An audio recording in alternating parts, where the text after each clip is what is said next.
I mean, this is gonna be fun on so many levels. Let me kind of outline why I'm so excited about this. Number one, we're talking about HCU, helpful content update, recovery. Folks, we've got a crazy, amazing recovery story here for you. My two options were to do nothing and let the site die, or let's make it happen. Maybe from a high level, like when did you start GoVisitSanDiego.com? About 3.5 years ago, we launched Go Visit San Diego. It actually started doing pretty well right before HCU, and then we got hit and then hit again and again and again. And I think at one point we were down probably the worst, around 80%. Anything you're comfortable sharing from a traffic standpoint or a metric standpoint? Like off the top of my head, I think we were probably around visitors approaching the 1,000 daily visitors mark. What the recovery efforts looked like. We decided to try to publish 2 articles a day during the week. Anything else you identified in the site that you felt needed to change or that you were going to roadmap out to change for recovery? The content that we have, AI can't produce, right? It can't have a point of view. It doesn't have a soul, right? And we are putting that into our way. Tell people where things are at now so they have a perspective around what that recovery has looked like. We had a really big October. It was great. Traffic-wise, it was awesome. We covered a lot of topics. We ping-ponged through a lot of different things that you did or that you thought, even maybe it was an external thing, might have had an impact on helping this site get back in Google's good graces. That, I think, has been one of the biggest lessons here is like you need... All right, welcome back to the Niche Pursuits podcast. My name is Jared Bauman, and today we are joined by Todd Sarouhan with GoVisitSanDiego.com. Todd, welcome on board. Cool, thank you. I'm excited to be here. I mean, this is gonna be fun on so many levels. Let me kind of outline why I'm so excited about this. Number one, we're talking about HCU, helpful content update, recovery. Folks, we've got a crazy, amazing recovery story here for you. And Todd's gonna walk us through the whole thing. I'm also excited because we're talking about San Diego. It's my hometown. This is where I'm from. You know, I've met up, actually only once, but we did meet in person earlier this year. It's going to be fun to talk about San Diego and your website. So again, it's GoVisitSanDiego.com that we're going to be talking about. Todd, why don't you kind of catch us up on who you are, maybe how you got started in content creation and website building? Sure. So I'm Todd. I've been running content sites for 22 years, for a very long time. I started in my Costa Rica website called Go Visit Costa Rica. Had that since I launched 2002, I think. And had that for a very long time and kind of built all my skills through there. I have a background in development and programming and stuff like that. But obviously I've done everything across the board now, and I'm pretty heavy in content marketing. And about 3.5 years ago, we launched Go Visit San Diego. This is where I live. I've lived here. I've been living here for a long time, college here. And I thought, what a perfect place to start a second site since I know San Diego really well. Surprised at how much I didn't know San Diego once I launched the site, right? And I've learned a bunch of new, fun, cool things about the city, which I'm excited to tell people about, So it's been a really great transition, I think. It was a little tough, obviously, with the economy and COVID and the HCU, right? But it's been a fun journey. I feel like travel sites in general have really just, had so much up and down with, like you said, we had COVID that obviously had a massive impact on travel and whatnot. And then we had obviously the HCU, the helpful content updates, subsequent updates. So travel bloggers, as it were, have been really in some up and down waters. Maybe from a high level, like when did you start GoVisitSanDiego.com? So Go Visit San Diego launched April 28th, 2022. No, 21, yeah. So it's been 3.5 years, approximately. Just over 3.5 years. It took us about 14 months to launch the site. But we did launch it with about 500 pages of content. Oh, wow. Okay. And lots of photos, and kind of rebuilt the site from the ground up. We built our own site using .NET and custom CMS, all that stuff. And so we just kind of wanted to do it right. I had Costa Rica for many years, knew things we did wrong with it technically and strategically, right? And tried to fix those things. So that was kind of like the premise when we were launching it. In hindsight, it took me too long to launch it. I think I should have launched it a little earlier, right? But it's okay. And we got launched, and it actually started doing pretty well right before HCU. We were starting to we're on the up climb during our summertime, which is the peak season. Yeah, it's been a cool journey. It's been an interesting journey, right? So COVID, we launched after COVID for San Diego, but Costa Rica COVID hit us really hard. They closed the country down. I think it was like 3 or 4 months. Before we get into what you've done, let's talk about the buildup.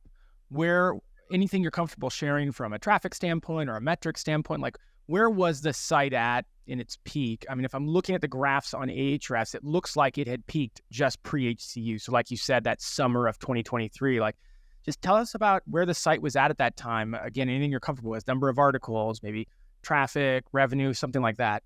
Yeah, summer of 23, we actually had just gotten into Mediavine, gotten the site accepted in Mediavine, which I was super excited about. It's one of the goals, trying to monetize, right? And our traffic was rising, right? Which it should during summer, because that's the seasonality. That's where you're going to get the most traffic.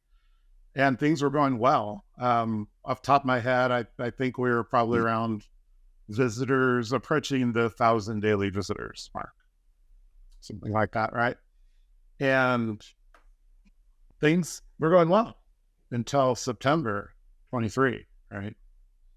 And then we got hit pretty hard, it kind of it wasn't just once, it happened multiple times. Again, I'm just top of my head here, is HCU hit us initially and then hit again and again and again. I think at one point we were down probably the worst around 80%. 80, right? 80% in traffic. And I do have a lot of friends in this space, and some more hit even harder, it's hard to believe, right? Are you struggling with internal linking on your WordPress site? Discover Link Whisper, the revolutionary tool transforming the way bloggers and SEO experts build internal links. And Jake Kane shares, I've been using Link Whisper since the beginning. I use it on every site I own, and the internal linking process that used to be a manual, time-consuming headache now only takes a few minutes after we publish a post. It pays for itself very quickly with all the time you save. Paradetlic remarks, simply an amazing plugin for internal linking. Makes life way easier. Transform your website with Link Whisper. Streamline your internal linking, increase your traffic, and save time. Try Link Whisper today and use coupon code PODCAST to save $15 off. Yeah, I mean, as I'm looking here, your chart follows what a lot of charts, again, from a third-party graph look like. Like it looks like September, HCU, big hit, right? Yeah. Google did roll out subsequent core updates. I think we had a November one and a December one, right, if memory serves me correct. And it looks like December hit again. And then, a lot of people have talked about this correlation, but the correlation between the HCU and then the March core update, this was supposed to be the one that... What's that? We were hit by that one as well. Right, yeah. So hit by the March core update as well. So, okay.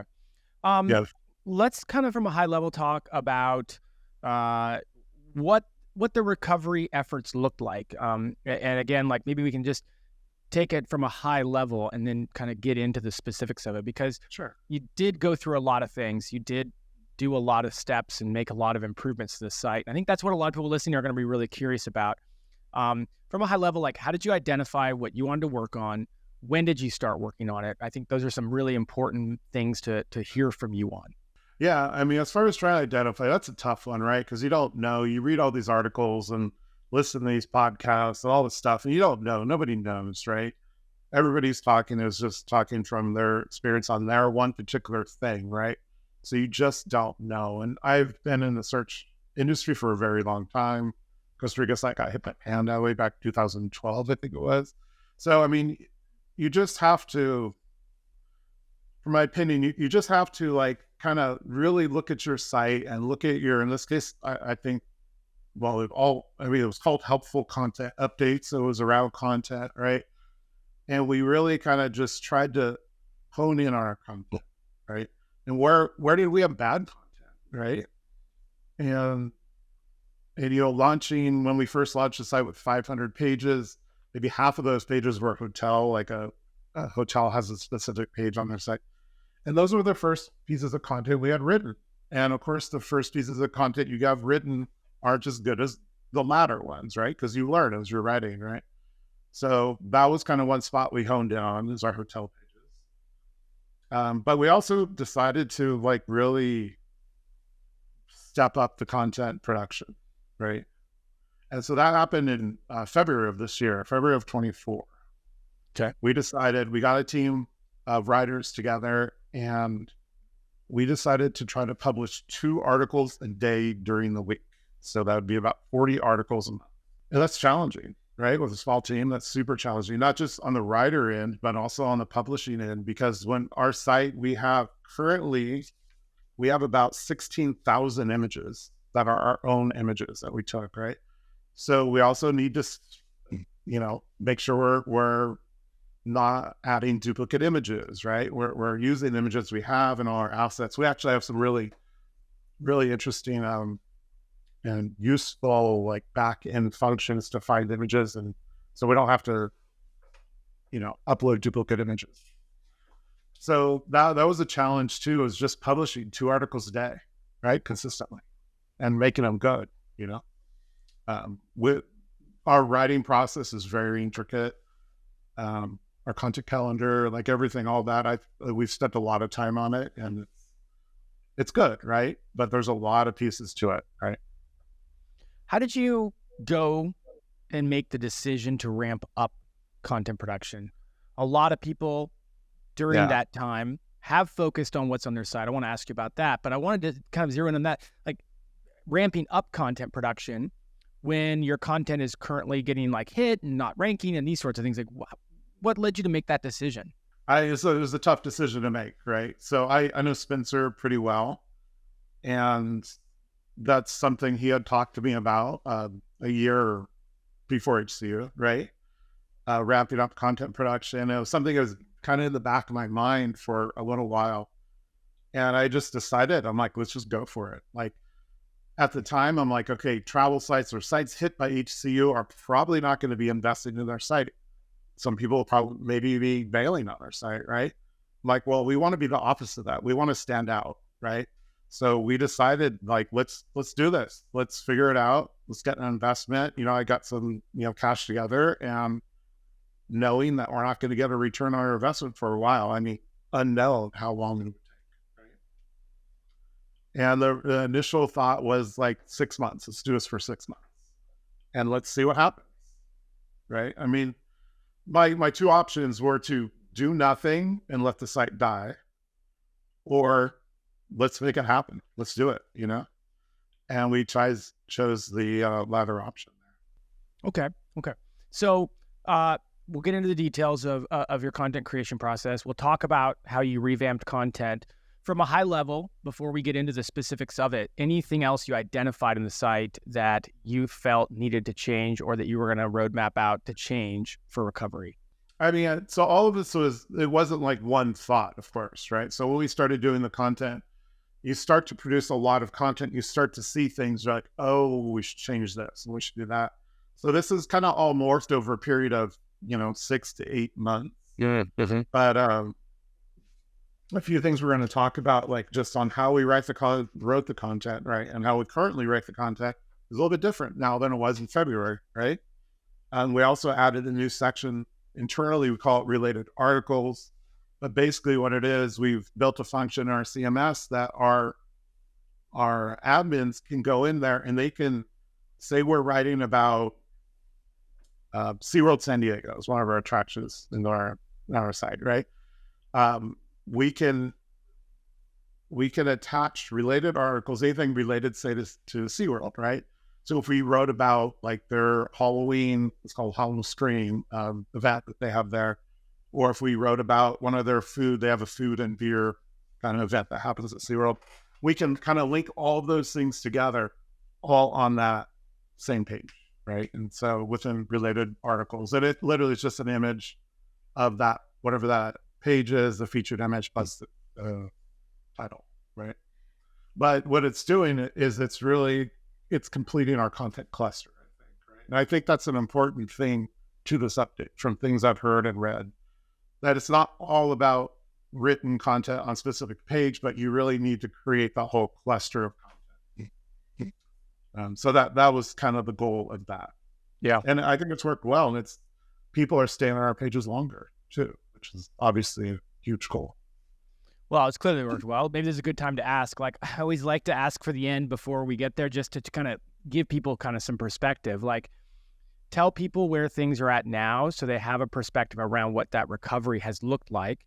We'll talk about all the things you did. We'll talk about how that recovery went, but like, what does that look like right now? Maybe from its peak to where it's at now. You mentioned that you lost, I think, 80 to 90% of your traffic at its worst. Where are we at now? So we're positive summer of 2023. And we're also in the worst seasonality part of the year right now. In the fall, like September, well, October, November is when we get the least amount of traffic just because of the seasons, right? But we had a really big October. It was great. Traffic-wise, it was awesome. Higher than it was in summer 2023. So I expect this summer is going to be much higher than that. And of course, we're still high. So we've got full recovery here in terms of traffic. And so, I mean, congratulations. Like, for all of us publishers, scary time. And really, you dove headfirst into recovering the site, not knowing if that was going to come. And that's, I think, something to kind of point out. Like, that's difficult about typically when you make improvements from previous core updates, you kind of have this track record. Hey, if I know I'm improving, generally speaking, the right things, if I know that I'm working on the areas of the site that aren't good in Google's eyes, it might take another update or two, but I'll start to see that progress, right? But coming out of HCU, so many people just haven't seen that recovery. You dove headfirst in. Congratulations, you got the results, and it's great to hear. So let's roll up our sleeves. If we can, I know we got a couple things we want to drill into. You've already talked about. Maybe we can kind of get into the nitty gritty of each of them. Do you want to tackle content, this new content production first, or maybe the updating of the old content first? Well, it kind of went hand in hand, I want to say, right? Okay. So our goals, so we started in, like I said, in February, and we're in November now, right?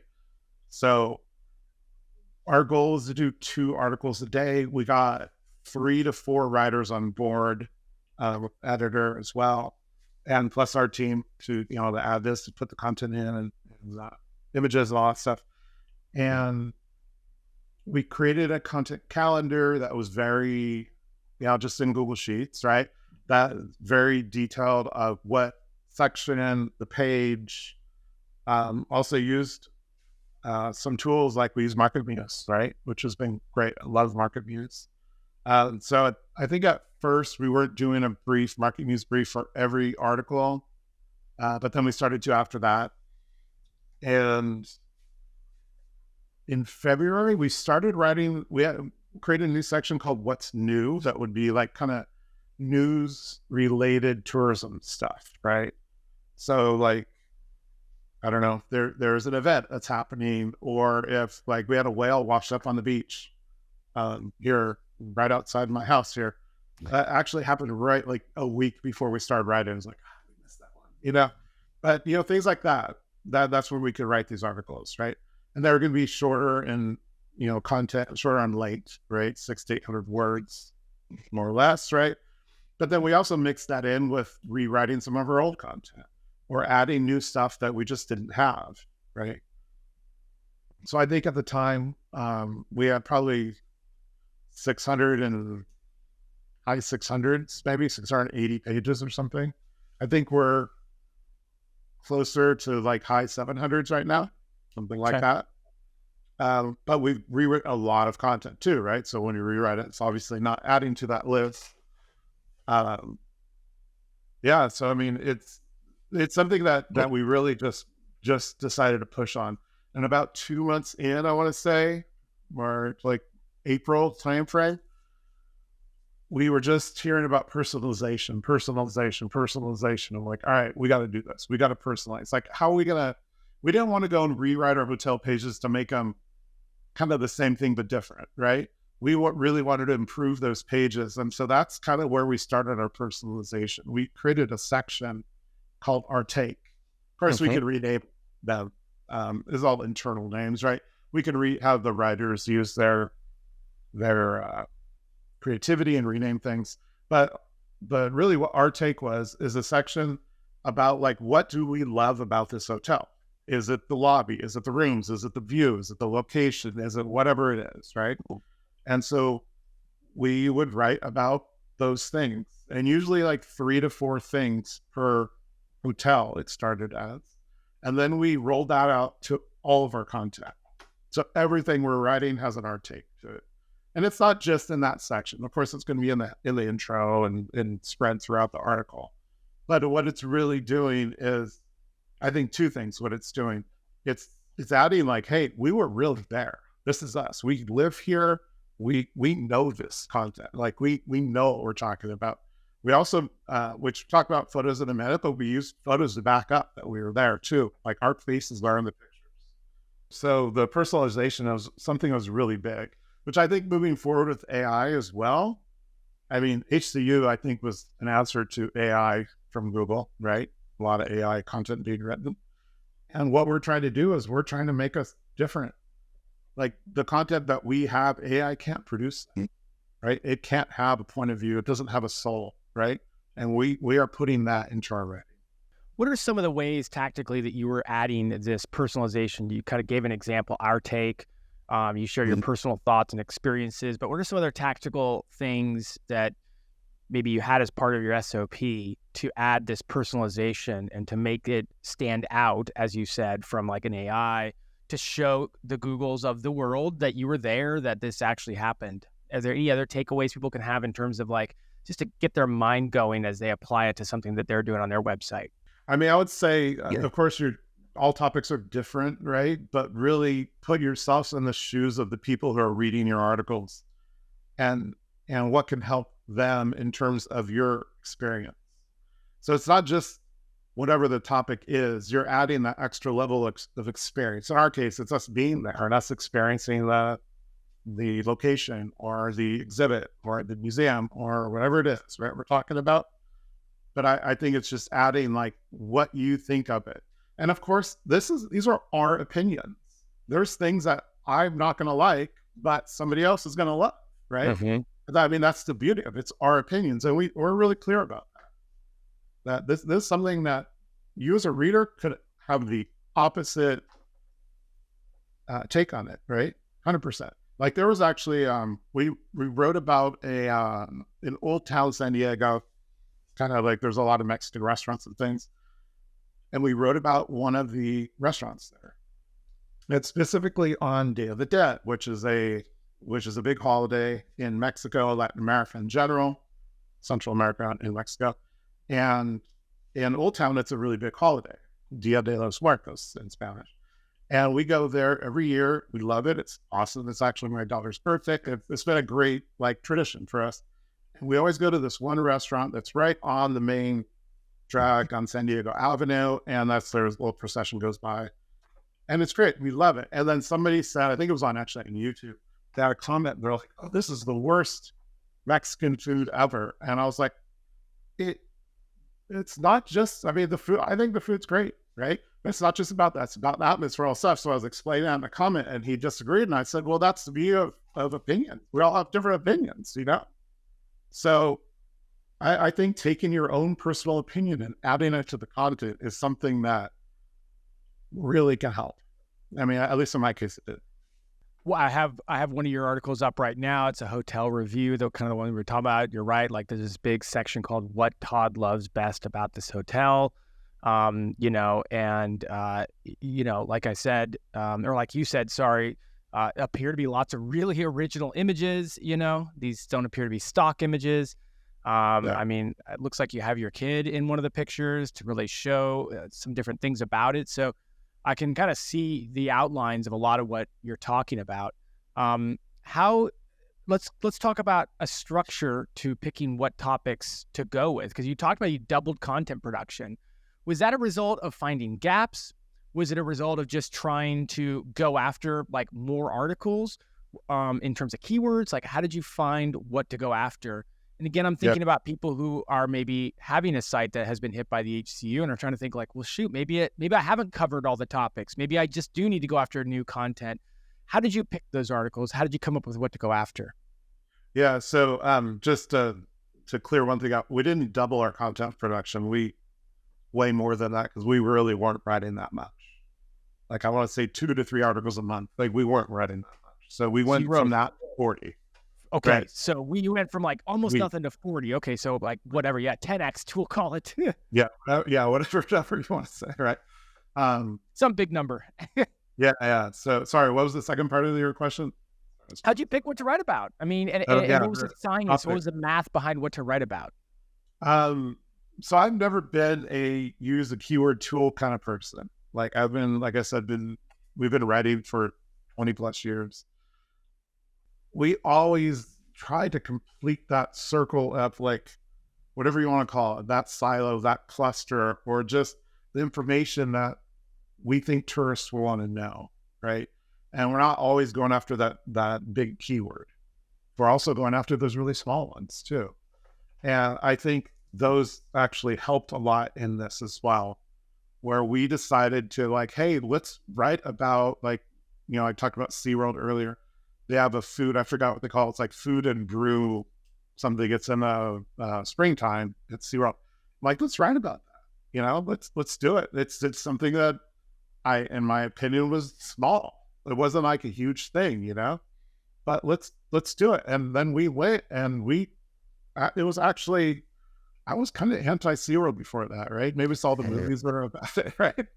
If I should say this, but I went to SeaWorld. We got passes, outer passes and stuff, and I was like, this is awesome. I had such an amazing time, right? Yeah. So I don't know, like, you get these perceptions in your head and then they change. But anyway, so back to the content is we decided to try to complete those clusters around a particular topic, even though it was low volume. We really didn't take volume into consideration. You didn't take volume into consideration, but you did look at keyword tools, or was it just basically, a lot more organic? You live in the city, and so you just started kind of writing about things that you knew you hadn't covered. I would look at keyword tools to see if we missed something. Yeah. Right. Not in Okay. terms of volume, but of like, oh yeah, we did miss that. Right. So a little bit, but like, I don't even have a description to Ahrefs right now. I just recently got a Moz one. So we don't use those tools that much. And just trying to put yourselves in the foot of like, hey, what are the cool things that people want to know about, even if they're small, and just trying to complete those sections around that. And you had talked about updating, like specifically the old hotel articles. Were you basically just kind of going back to them and taking this new approach that you were doing for your new content? You were just going back and redoing those? Yeah. So that content, well, let me step back a minute here. This is pre HCU. We decided, good friend of mine was doing video work, right? Video editing and shooting video. And him and I, over a period of a year, went to about 100 different hotels and shot video. And like, I was in it talking. They're probably not the greatest videos. They're not super, I mean, they're great. They're fine, right? But they're not like YouTube influencer style quality, I guess, right? Masterpieces. Right. But they're great. So we put them on the hotel pages and stuff, everything. But we went to those 100 hotels, and as we were there, I was doing photography as well. So we had like great images and now video about these. But then we look back at the content and they're like, this content sucks. The overview is not great. We kind of have the content of our hotel pages as like an overview. We didn't have the key takeaways that are our take yet. And then we had talked about the rooms, like in each individual room, and then things you could do nearby. It was the first content we had written. It was written by a team that I don't think I ever met any of the writers at the time, right? So that's where we decided to really put some efforts to, right? So we rewrote the intros. We did the R take. Of course, that all, like you had mentioned, and one of you just read, like it was and I forget the exact wording, but my thoughts about that particular hotel. And then we really punched up the bottom too, which was the things you can do at the hotel and near the hotel, because those were really inconsistent, just not written well. So that was kind of like the strategy around those hotel pieces. And then that naturally progressed into the art take, into all of our other content. So now we we do it whether it's, ghostwritten or it's written by our writers, because our writers have profiles on our site and all that stuff. Hey there, thanks so much for listening to the Niche Pursuits podcast. Did you know that Jared and I are members of a private group called the Niche Pursuits Community? And today I want to share with you how you can join for just $1. The Niche Pursuits Community is a private members area for niche online publishers to mastermind and grow their businesses together. We hold weekly calls live with experts where you can ask questions. These experts share tips on Amazon Influencer, Google Discover, building email newsletters, getting traffic from Facebook, and other strategies to grow your online business. You'll also be assigned a mastermind group of 4 or 5 other people in a similar stage in business as you. Dive deep into your business issues and get your problems solved. If you use coupon code PODCAST at checkout, you'll get your first month for just $1. Go ahead and give it a try. Come join me, Jared, and lots of other digital entrepreneurs inside my private group at community.nichepursuits.com. And be sure to use coupon code PODCAST. I'll see you on the inside. I wanted to ask you about imagery. You've mentioned it many times. I kind of mentioned it as well, but maybe let's do a section here on imagery. Here's what you put in our agenda that we were building.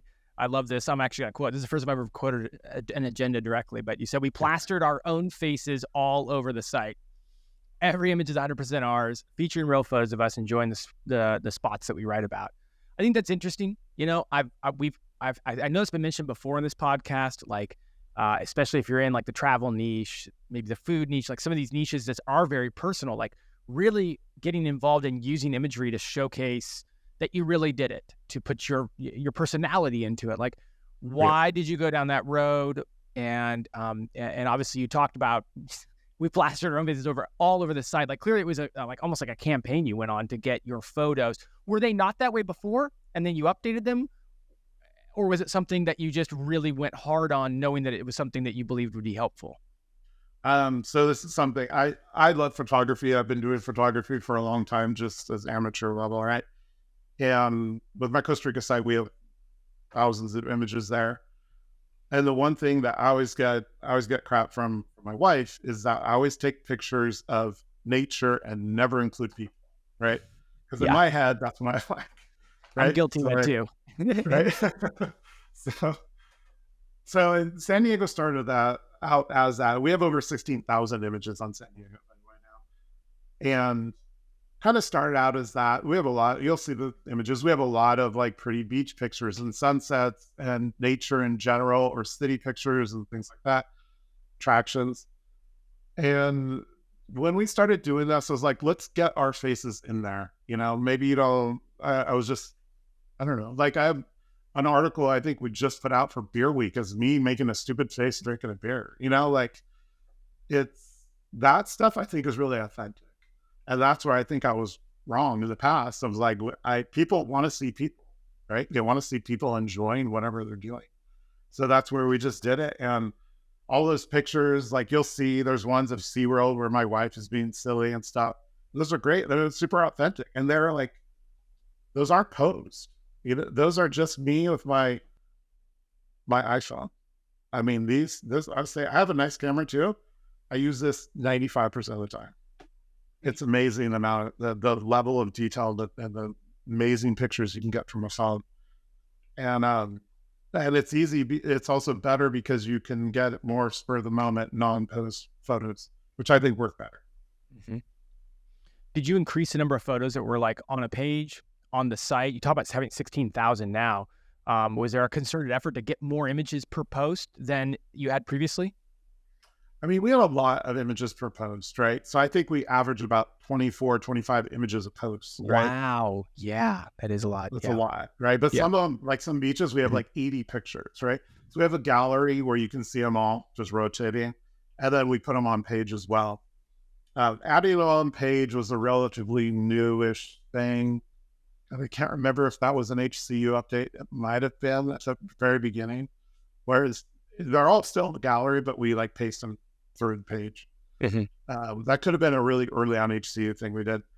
And honestly, I just go and I take I'll take like 100 pictures and I'll throw them into Lightroom and I'll pick, 20 or whatever, and then we'll put those onto the site. And it's really not about the number. It's just about like what great pictures that can I put on the site. My Lightroom I just looked, has 28,000 pictures in it from San Diego only, right? Not Costa Rica. You are a true photographer, man of my heart. One more thing I wanted to jump into, at least that I know that you spend time on, is it your linking related articles together? That was something that you had mentioned as we prepared for this.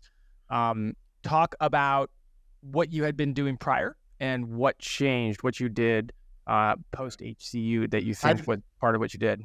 So we always, of course, added internal links in our content, and we still do, right? That's always been kind of heavy, maybe heavier than the average site that you would see. We do a lot of internal linking. I always still do that. But we added this related articles section. And so now we can name it. So we can say, like, we did one on Beer Week. I'll go back to that. We just published that last week, I think. And so it's just a week here in San Diego that a bunch of breweries have, like, I don't know, a celebration of microbrews, right? And for that, we decided to use the related articles of like neighborhoods in San Diego to find great microbreweries. And then we just highlight the different neighborhoods because we have all the neighborhoods in San Diego on our site. So it'd be like, hey, make sure you go to Little Italy and go to Miramar and go to North Park, PB or wherever, right? And it's cool because we can kind of use that. We can change the title to wherever we want and then link to wherever we want. So we can really like kind of morph it to what we feel that the users are gonna want, right? And this is not even like, I'm not even thinking about from a clustering point of view from like a Google or a Bing or whatever, AI chat is going to come out in the future. Is we're thinking about from a user's perspective, like what do they want to see here? So we thought, like, if you're reading about going to Beer Week, you need to know where to go or what neighborhoods are a great neighborhood to go to. So that's kind of like how we used it for that particular case, right? Yeah. Okay. Anything else? I have a series of questions I want to ask you. It's kind of funny because, we had Jake Kane on earlier talking about going up to Google's Web Summit, and it was this summit that was really focused around helpful content update and small publishers and trying to understand it better. And so I asked Jake a lot of the same questions, like, what do you think about this? What do you think about this? But I'm curious, like a lot of the things that people correlate with helpful content update, rise and fall, if you will. And maybe I can just ask you a couple of those questions. You talked about time on page increasing. Maybe go into that more. Like, how did time on page increase as a result of a lot of these changes? Did you see that go up? Is that something you were tracking or measuring? So I haven't looked heavily into that, but I have noticed our time on page has gone up. Okay. I should have, as we launched new things, recorded that letter. I didn't, but I do know that our time on page is higher than it was. Yeah. And I attribute that to, I think, the personalization of the imagery, the related articles. I think all of it really plays well together. Mm-hmm. We actually just launched a new, yesterday, we just launched a new feature called Key Takeaways. So you may have seen it on other sites. I've seen it on other sites. Not a lot, but it's like right at the top above the fold. It's not like a summary of the page. It's just like a few, like we do anywhere from 2 to 4 bullets of things about that page that are something that we think our readers would like know about, and then an internal link down to that section. Yeah. Okay. Right. I think that's going to help too, right? Because we're really just trying to help the user. Yeah. Like, hey, you don't have a lot of time? Here's some really key things. Or you do have a lot of time. Cool. This is something fun. Why don't you check it out? I mean, clearly you're making a lot of efforts that on paper would increase time on page. So it stands to reason and it makes sense. There's been a big focus, big challenge in terms of talking about direct traffic, about building a brand, about these sorts of things. Haven't heard you mention any of it, but I'm just wondering, like, some of the things that usually would contribute to direct traffic have to do with others' traffic sources, social media, maybe an email newsletter, getting a lot of branded mentions in places. Like, was there any focus on any of those things? Again, we haven't talked about, link building. We haven't talked about social media. I come at it from the direct traffic standpoint because that's something that gets mentioned a lot with HCU, but really it's a question of all these other areas that we haven't talked about. Did you put any focus on those? So we did on social media, right? And because we have two sites, right? Our Costa Rica site and San Diego, we have a lot more social media following on Costa Rica than San Diego. The tactics, some that work when you have, like on Facebook, say, when you have an audience of, I think it's like 45,000, where San Diego, we have an audience of like 1,000 or 2,000, right? Things that work on the audience with 45,000 some of them do not work on the audience of 1 to 2. Yeah. Interesting. Right?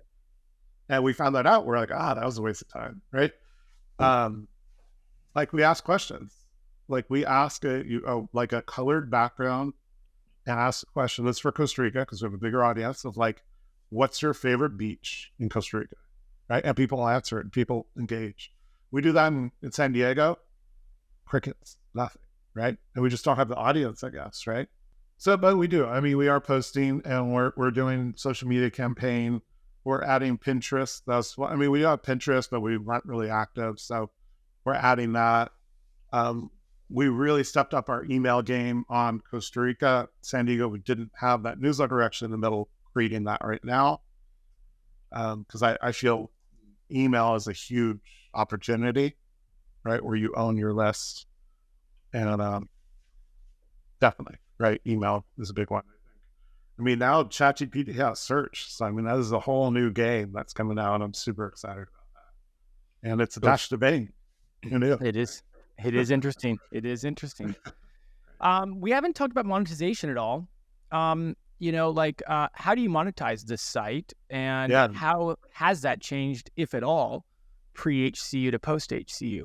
Yeah. So, sometimes you make decisions based on emotion. And during, I think it was the beginning of the summer, we were down. So we got ads on our site, like I said earlier, in like June-ish, 2023. Right? Okay. Media and super excited. I'm like, cool, this is going to be great. Traffic's going up, got hit. HCU down, 80+%. And I'm like, well, we're making nothing. It's not really much of a risk to pull the ads, right?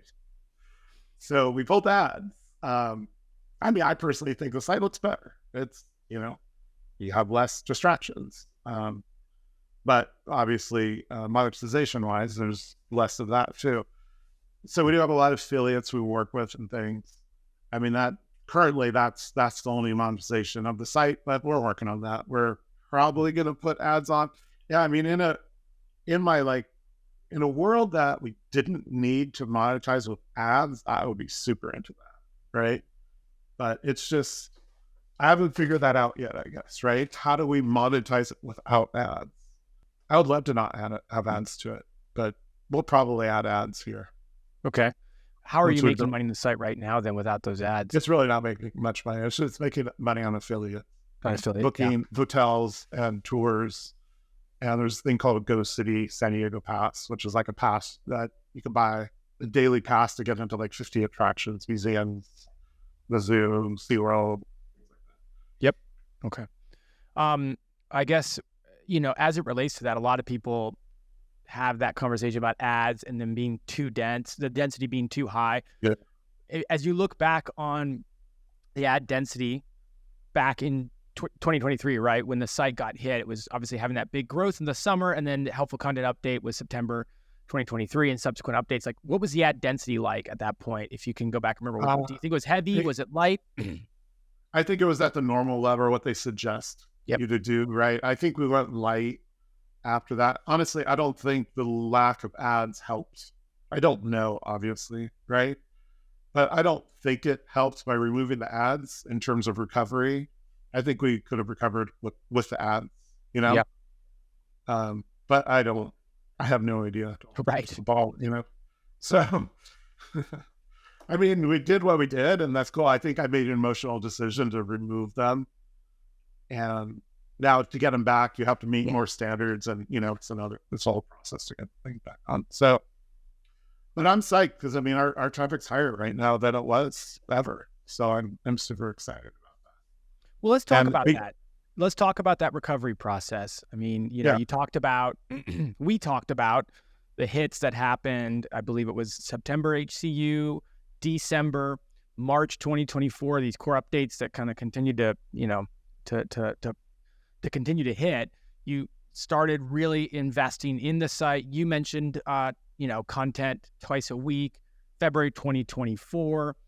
I mean, it took until this August core update of 2024. And this was, we talked about in the news podcast many, many times. This was when some HCU hit sites started to see recovery. Now, here's what we typically were seeing. Some HCU hit sites, and typically it seemed like ones that had made a bunch of improvements, they were seeing some recovery, but it was like 15 or 20%. Your recovery, like, walk us through it. It's crazy. Yeah. It's crazy different than those other use cases that we were kind of reporting on. Yeah. So I don't remember the exact day. I think it was like August 16th. Am I right? 14th, something like that.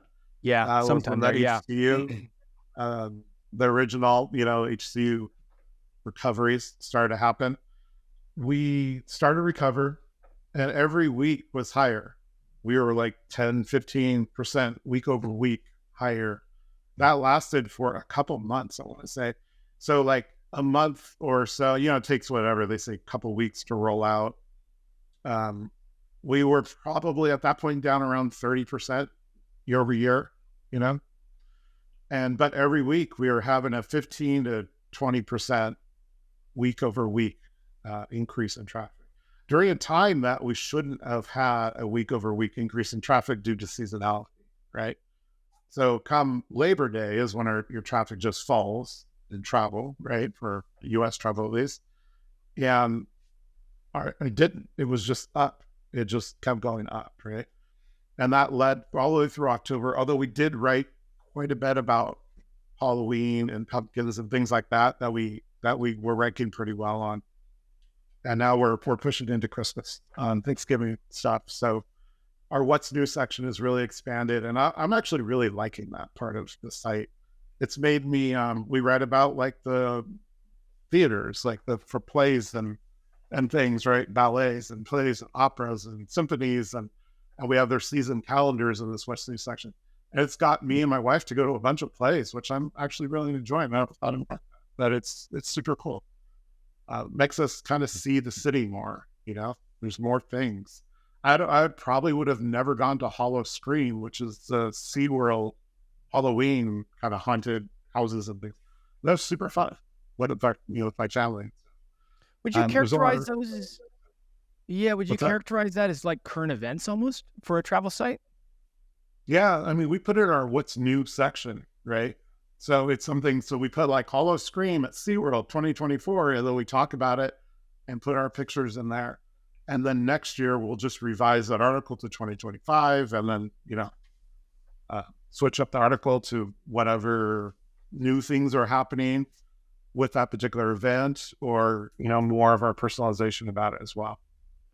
Okay. Yeah. And so it's almost like you're both adding, I'll say current events. It's probably not exactly current events, but you're almost adding like updated, fresh content, tying it somewhat to some events or current things that are happening. So it's almost hitting the freshness factor while also adding this very local current events kind of theme to it. So that's an interesting thing that you're pointing out, The one thing I wanted to point out too, so when we started in February, it was like early February. I want to say like maybe a week or 10 days before Valentine's Day, right? Something like that.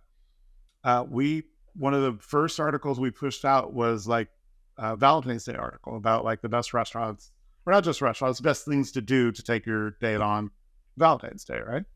Some restaurants, but some other things like, picnic on the beach or Balboa Park or whatever, right? And I was super frustrated because we published that. It didn't get indexed till the end of February. And I'm like, well, that was dumb. That was a waste of money, right? I mean, it didn't get indexed till after Valentine's Day. Yeah. Wow. Right. So at first our stuff just wasn't getting indexed. We would publish, we would even ask for it to get indexed in Search Console, and still nothing. Now, like there was, what was that? So Circuit, I don't know if you're aware, Circuit is like a electric, they're like golf carts, legal driving on the street golf carts. that's the city of San Diego has invested in, and the company is called Circuit, who runs that. And basically, it takes you from anywhere in PV, all around PV, or to the trolley station for free if you're going to trolley station or back, or anywhere in PV is only $2.50, right? They have it in downtown. They have it in Oceanside. They had it in Carlsbad. I think they stopped it. Anyway, they unfortunately stopped the one in PV. I don't know why, but they did stop it. So we published an article about the final ride. We were not only indexed within 10 minutes, we were ranking like number 3 in 10 minutes. Interesting. Yeah. 10 minutes, right? I was like, wow. And probably, 10 minutes of me seeing it, it was probably faster. Mm-hmm. So now we got stuff published or indexed like right away and ranking, whether it ranks on page 1 or not, but it's still ranking, Yeah. Wow, that is fascinating.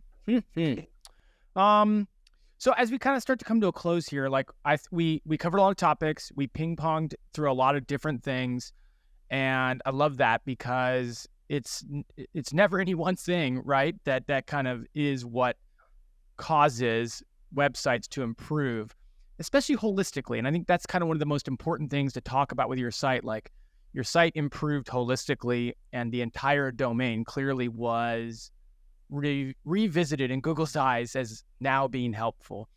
I mean, as we start to kind of come to a close, like, is there anything else that you wanted to mention that we didn't cover here that you thought that you did, or that you thought, even maybe it's an external thing, might have had an impact on helping this site get back in Google's good graces?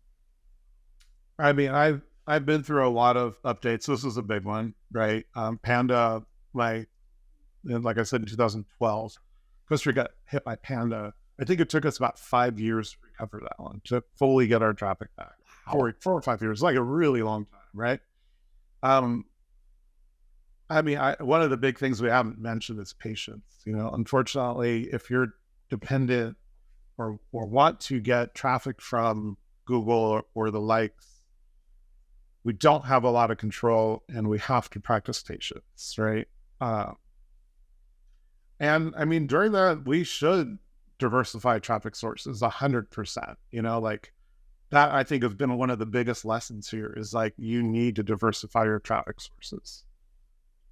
So we're trying to do that too, and we don't want Google to be 80% of our traffic. We want it to be a lower number, but we also want to get traffic from Google, right? I know a lot of people who just say, screw Google, right?